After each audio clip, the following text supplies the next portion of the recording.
I love Muhammad সাল্লাল্লাহু আলাইহি সাল্লাম স্লোগান দেওয়ার কারণে গ্রেফতার করা হচ্ছে। জি হ্যাঁ, আপনারা সঠিক শুনেছেন। কানপুর থেকে খবর আসছে ঈদে মিলাদুন নবীতে আই লাভ মুহাম্মদ সাল্লাল্লাহু আলাইহি ওয়াসাল্লাম স্লোগান দেওয়ার কারণে বেশ কিছু মানুষকে গ্রেফতার করা হয়েছে। অভিযোগ দেওয়া হয়েছে তারা নাকি পরিবেশকে নষ্ট করার চেষ্টা করছিল। আমিও বলবো আই লাভ মুহাম্মদ সাল্লাল্লাহু আলাইহি ওয়াসাল্লাম আমি একবার নয়, 1000 বার নয়, 1,00,000 বার নয়, বরং কোটি কোটি বার বলবো আই লাভ মুহাম্মদ সাল্লাল্লাহু আলাইহি ওয়াসাল্লাম। শুনে রাখো, যারা নবীকে ভালোবাসে তারা কোনো কিছু ভয় পায় না, বরং গর্ব করে বলে আই লাভ মুহাম্মদ সাল্লাল্লাহু আলাইহি সাল্লাম। আমি মুহাম্মদ সাল্লাল্লাহু আলাইহি সাল্লামকে ভালোবাসি। মাই আইডিয়াল মুহাম্মদ সাল্লাল্লাহু আলাইহি সাল্লাম, আমার আদর্শ হলো মুহাম্মদ সাল্লাল্লাহু আলাইহি সাল্লাম।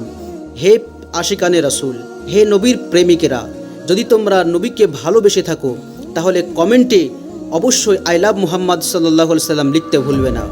আর স্ক্রিনে যে লোগোটি দেখতে পাচ্ছ আই লাভ মুহাম্মদ সাল্লাল্লাহু আলাইহি সাল্লাম, এই লোগোটি প্রত্যেকেই আপন আপন ডিপিতে রেখে দাও।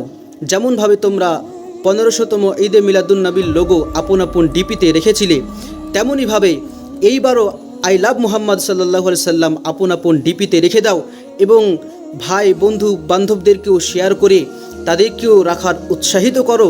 আর সারা বিশ্বের মানুষকে জানিয়ে দাও যে আমরা কতটা নবীকে ভালোবাসি। যত বেশি পারবেন এই ভিডিওটি শেয়ার করে দিন।